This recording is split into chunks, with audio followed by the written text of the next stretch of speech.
ఎడతెరిపి లేకుండా కురుస్తున్న భారీ వర్షాల నేపథ్యంలో జిల్లా ప్రజలకు జిల్లా ఎస్పీ డి జానకి అప్రమత్తంగా ఉండాలని తెలియజేశారు. జిల్లా ప్రజల సంక్షేమం కోసం పోలీస్ శాఖ ఎల్లవేళలా కృషి చేస్తుందని, జిల్లా పరిధిలోని వివిధ బ్రిడ్జిలు మరియు వాగుల వద్ద పోలీస్ బందోబస్తు ఏర్పాటు చేయడం జరిగిందని, రానున్న 3 రోజులు భారీ నుంచి అతి భారీ వర్షాలు ఉన్న నేపథ్యంలో ప్రజలు ఎవరూ కూడా అనవసరంగా బయటికి రాకూడదని, వాగులు, వంకలు, నదులు వద్ద వరద ప్రవాహం అధికంగా ఉంటుంది కాబట్టి ఎవరు కూడా వాటి దగ్గరికి వెళ్లవద్దు అన్నారు. రైతులు పొలాల్లో విద్యుత్ మోటార్ల వద్ద జాగ్రత్తగా ఉండాలని, వర్షాలు పడేటప్పుడు విద్యుత్ స్తంభాలను కానీ వైర్లను కానీ చేతులతో తాకరాదని, జలాశయాలు, చెరువులు, వాగులు, ప్రాజెక్టుల వద్ద మత్స్యకారులు కానీ ప్రజలు ఎవరు కూడా చేపల వేటకు వెళ్లరాదని హెచ్చరించారు.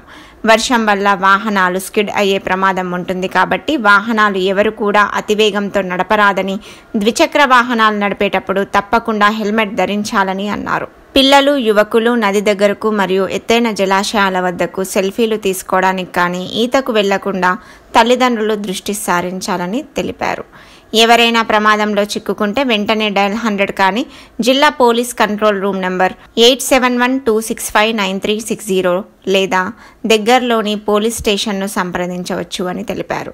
జిల్లాలో వరదల్లో చిక్కుకున్న వారిని రక్షించడానికి డిజాస్టర్ ఫోర్స్ ఏర్పాటు చేయడం జరిగిందని, కాబట్టి ఏదైనా అత్యవసర పరిస్థితి ఏర్పడితే పోలీసులను సంప్రదించగలరని తెలిపారు.